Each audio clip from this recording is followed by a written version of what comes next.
oriented databases, then I can use that as the base, and in that I can put, and my object oriented programming language can access uh, through SQL kind of an interface. So that is the traditional way. So these are the two different options.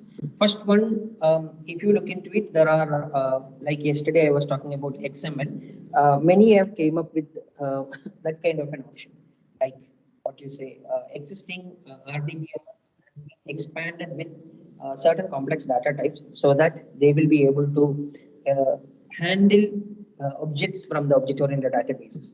So then these object-oriented programming languages can access it through the SQL interface to these objects and then work on it. That was the way it was done. Oracle or IB2 or IBM's DB2 or different versions have come up with that options.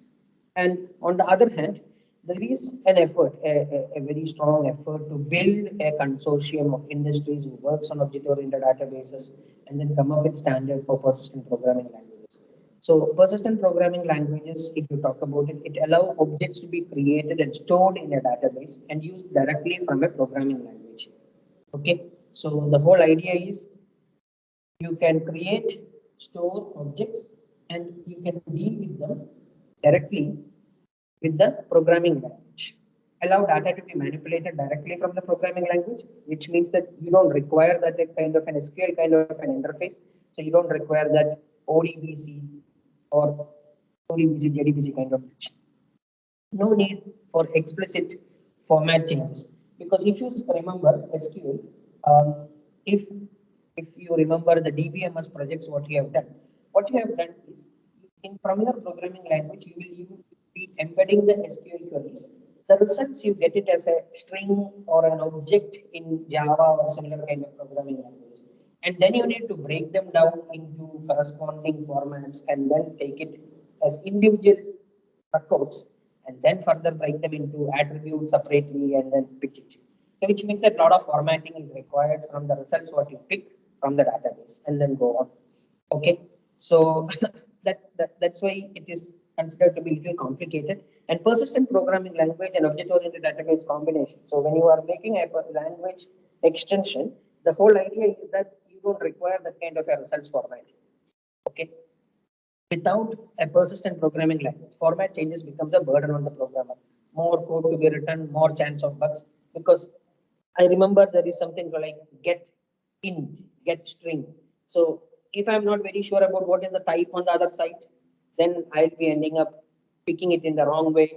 Here in my program, I will start getting errors and other things. So basically, it is a complex task of formatting the results when you are working with SQL kind of an architecture.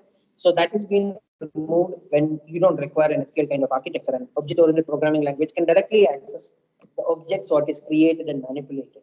Okay, allow objects to be manipulated in memory. So you have to be stored as a permanent object, brought it into the primary memory, and then you can process it and then work on it. Drawbacks of persistent programming languages, if you see, due to power of most programming languages, it is easy to make programming errors that damage the database. Now, when you look into the RDBMS structure, even if you have written a wrong code in terms of updating a content, your SQL interface will parse it and then verify that this particular user is not having that specific feature to update it or modify it, or your rollback and commit kind of an operations will ensure that a wrong operation can be undo all those things. But when you are not having such kind of an interface, when you are not having such kind of an step-by procedure, then it will be difficult for to manage those errors what you are making. So most of these programming languages are powerful enough to directly modify content from the memory. So your objects are in the memory, you modify it, that's it. Now there is no options to undo it, and then what happens is your database is corrupted. Complexity of languages makes automatic high-level optimization more difficult. I mean, you know, I mean, how complicated it is to write a C++ or a Java program dealing with files or reading contents and other things. So that kind of a trouble will be there. and do not support declarative querying as well as relational databases. So this object-oriented programming languages, if you are using, and I mean like persistent programming languages, if you are using, doesn't have the concept of relational databases. So you cannot use the first type of mechanisms combined, like hybrid architecture. It may not work. You have to have a pure object-oriented databases on one side and persistent programming language added to the object-oriented programming language what you are using to develop on the other side. Now, when you talk about persistent programming languages, there is the concept of persistence of objects. That means objects now has existence beyond the scope of that program. Approaches to make transient objects persistent include, so you till now you are having transient objects. Transient objects in the sense when the program is running, that has an activity. After that, it just vanishes or it just removed from the memory. So now those transient objects has to be converted into persistent object. So persistence by class. That means when you are saying that an object has to be persistent, the question is this object alone? Or is objects of similar type? That means from a particular class. And when should be done? After creating, during the point of execution, you realize that this has to be stored into the database, so we'll make it persistent, or while creating itself, you will make it persistent. Can I mark which all objects needs to be made as persistent and others can be transient? Persistent in terms of from which point to which point of your program it has to be persistent, something like that. So different ways of establishing persistency in case of persistent programming language. One is persistent by class. Declare all objects of a class to be persistent. Okay, that means if I'm declaring a class student, all the objects of that class student will be persistent. But if you look into the actual scenario, you may require sometimes temporary variables to be created, temporary objects to be created to handle something. And making them persistent doesn't make suitable mechanism at all. It's not a flexible mechanism also. So doesn't make any sense. That so it is considered to be the most ineffective method. Persistent by creation. Extend the syntax for creating objects to specify that an object is persistent. That means now you have an option of creating an object. While creating an object, you basically create a memory space, allocate a memory space, and then initialize the values. I hope you remember the new operator in Java. What it does is it allocates memory and it initializes the values to default. So along with that, you add a feature that this has to be permanent. That means after creation, it has to go into secondary storage and keep it as a permanent object. Persistent by marking. An object that is to be persist beyond program execution is marked as persistent before program termination. So it is not by declaring the class as persistent. It is not by creating the object we are declaring it is persistent. But while executing, I realize that at the end of it, I want this particular object should be stored into the database. I created a student object, added certain features, I worked on it, I manipulated it, I wanted it tomorrow also. That means it has to go into the object-oriented database. In such cases, I will mark it as persistent. So that is the third option. And the fourth one is persistent by reachability. Okay, root object you will declare as persistence if they are referred from a root object. That means some objects we will declare it as persistent objects. And if a child object is getting created and referred by a root object, then this child object also will be considered to be persistent. Easier for programmer, but more overhead for the database systems because the relation between which was referred, who referred, whether it is a persistent root object or a transient root object was referred or not, the questions will come. So it is very difficult. Okay, but it is similar to the garbage collection mechanism, what has been marked in what has been developed in Java, like marking the objects which is active, which is not active, what is the hierarchy, whether the child has to be retained, whether parent is terminating, all those things. So that way, it is more closer to the garbage collection mechanism in Java that also do reachability test. So some databases which is developed using Java goes with the fourth option. Mostly goes with second and third options. There will be options for second as well as third. So, but second also, you're not modifying the entire new operation. Rather, you have two ways to create an object. One, to create a transient object. One, to create a persistent object. object identity and pointers. A persistent object, I mean, object identity we have discussed previously, what all should be there in that and others. A persistent object is assigned a persistent object identifier. Degrees of permanence of identity. Intra-procedure, identity persists only during the execution of a single procedure. Okay. Intra-program, during the execution of a single program or query. Inter-program, one program execution to another, but may change if the storage organization is changed. Finally, persistent, throughout the program executions and structural recognition of the data. This is similar to the original database data, what you are talking about it. A data item in an original database is persistent. So persistent behavior is what? Four levels of persistence is what for an object, what is created in an object-oriented databases. It can be intra-procedure, it can be intra-program, it can be inter-program, and it can be persistent or permanent.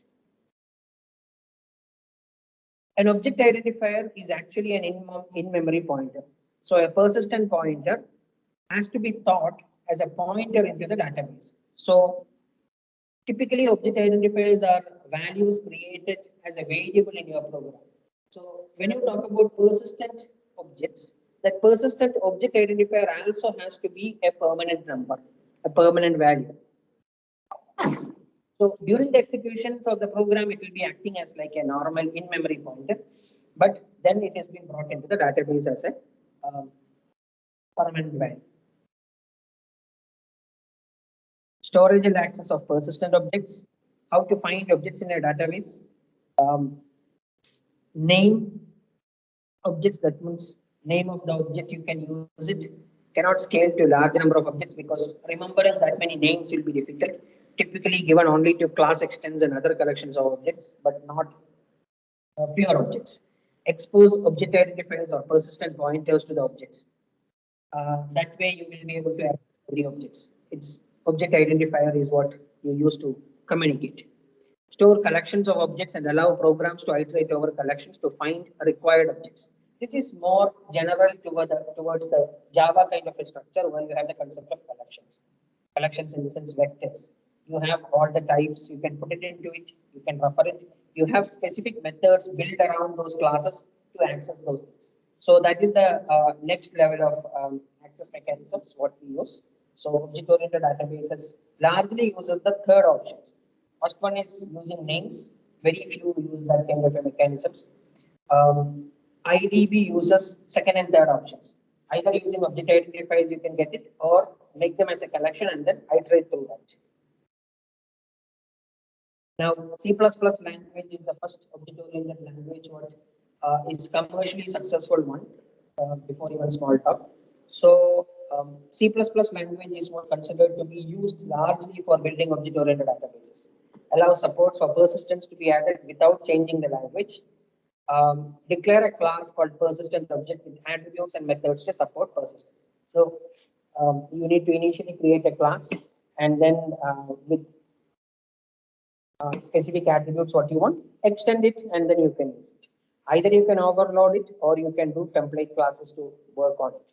Providing persistence without extending the C++ language is relatively easy and to implement, but on the other hand, difficult to use. Why I'm saying because you need to remember all these methods and associated terminologies for working with persistent objects.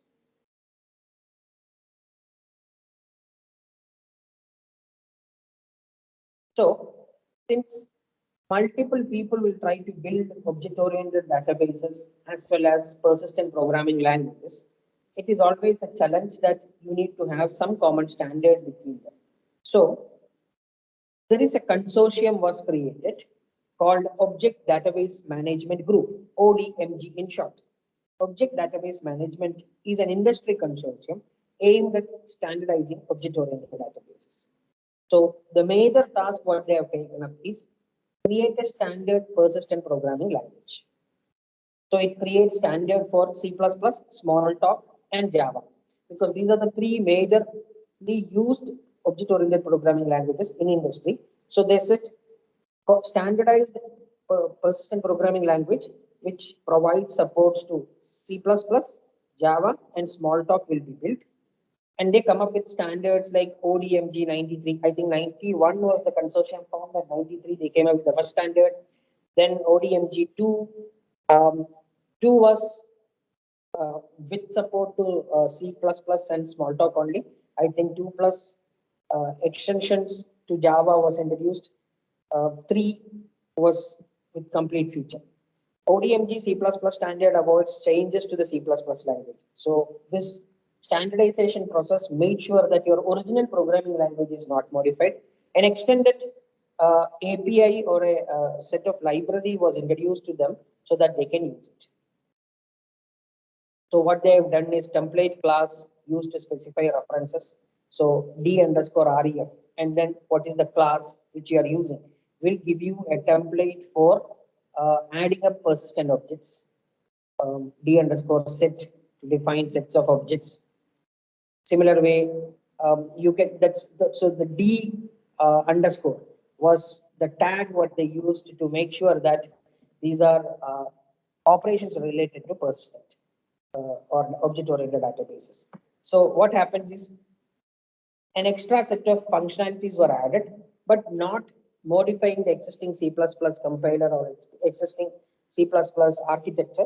Rather, this extension will be separately handled without disturbing the existing C++ architecture. You can see an example, class branch, public D object. So you are saying that it's a persistent object, and person is also is going to be a persistent object. What are the different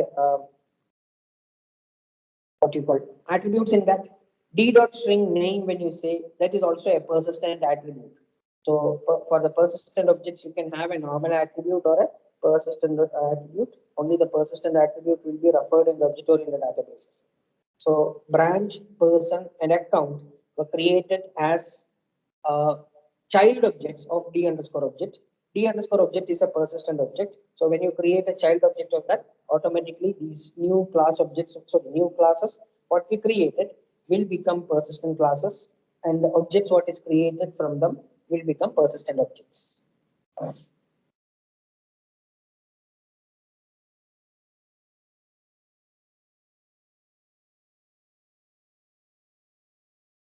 You can see that account is having a member called owners, but that is a reference from the what you call customer.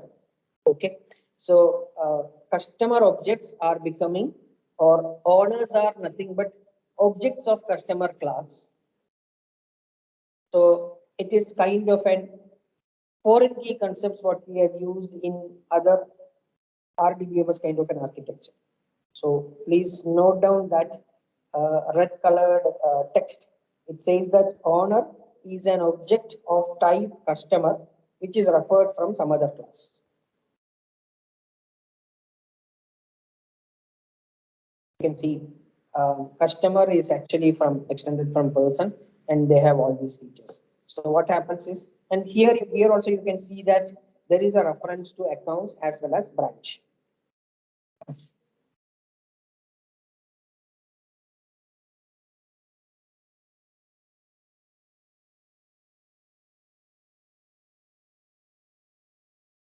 So relationship between classes are implemented by references. Special reference type enforces integrity by adding, removing inverse links.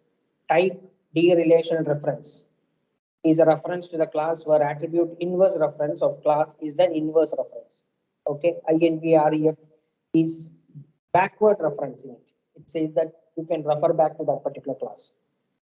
D underscore REL underscore set used for set references. Assignment method D underscore REL underscore REF is overloaded for that, so that you can references itself you can match it. Not going too much into the depth of these ODMG standard specifications. Almost, I mean, like follow this particular format. Mainly, whenever you are creating a class, you have to specify whether it is a transient object or a persistent object. If it is a persistent object, it should be extending from D object class. Same way, when you are declaring attributes for a persistent object class, that should be having D underscore string or D underscore whatever attribute you want.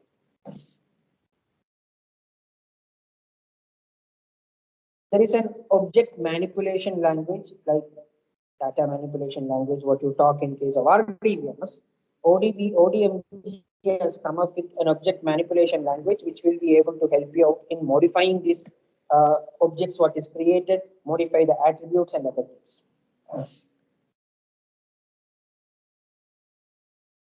So this ODMG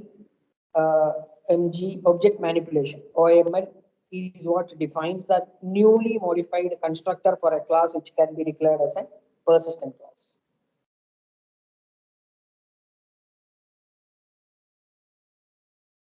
Some points, for instance, that database provides methods to open a database, object names. These are some of the functions available in OML, and D objects should be inherited by all the classes which are persistents, which means that they are basically marked for building or developing objects which are persistent in name. These are an example of an OML operation.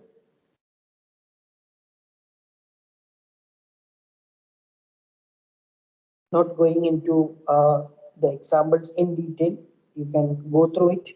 Questions will be asked about writing a sample ODMG references, ODMG definition of a particular class and other things.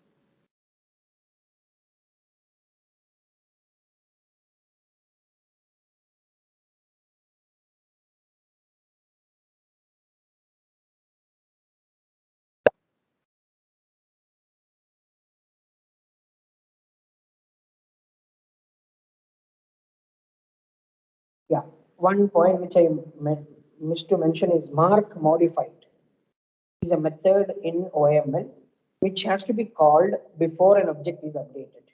If this is not being called, I mean, object is created normally and then you are making modifications, then this has to be called. It will be automatically called when an object is created for the first time.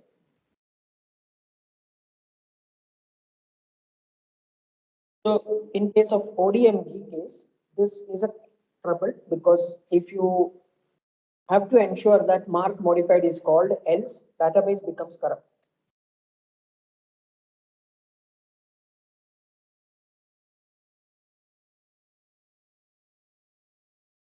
ODMG 3.0 was having the complete extension for Java because Java was not having template class concepts and all these D underscore rough and D underscore set and all those things was coming with template class concepts. So language extensions completely you need to develop something for persistent Java systems. So that's why there was a separate version called ODMG 3.0. Java's garbage collection model was considered for persistence by reachability approach in Java persistent systems. Only one pointer type for transient and persistent pointers, because like garbage collections, transient pointers will become garbage collected at the end of the program. Others, whichever is remaining, that will go into database.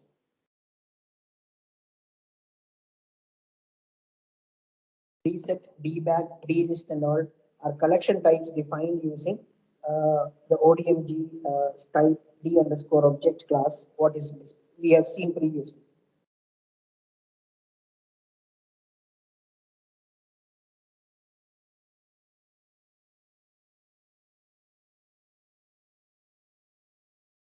So with that, the object-oriented database basic concepts is done.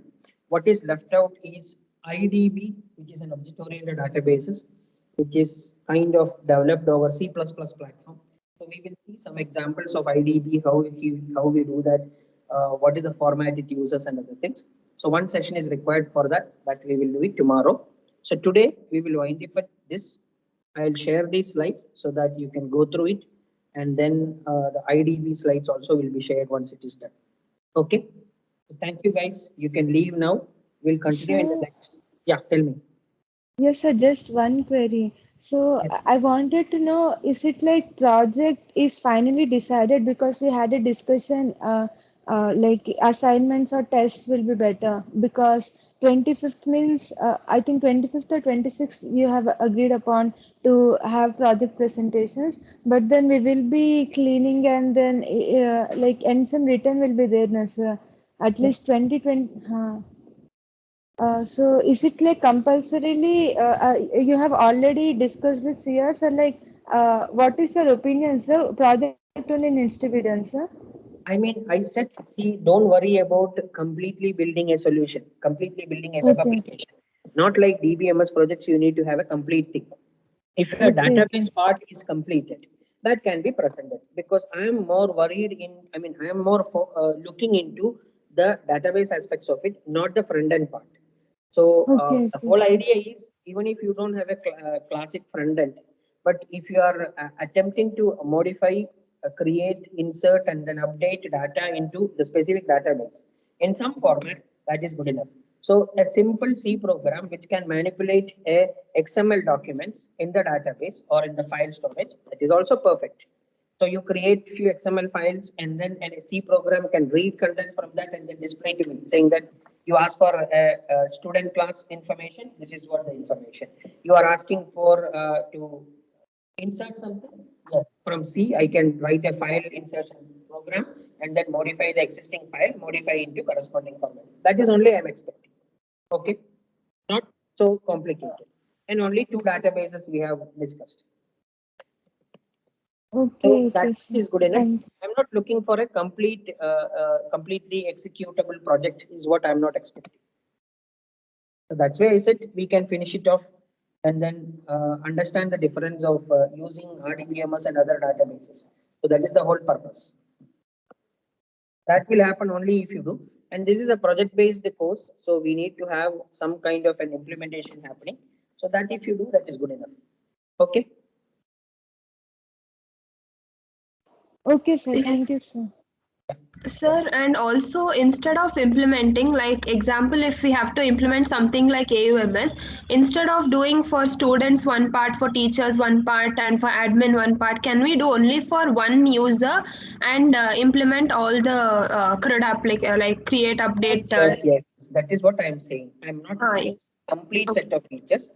Any feature you develop, finally, if you look into it, you should have all the three operations: insert, access, and update. That's it. Even if it is for one type of user, that is good enough. Okay, sir. Yeah. Thank you. Okay. Thank you.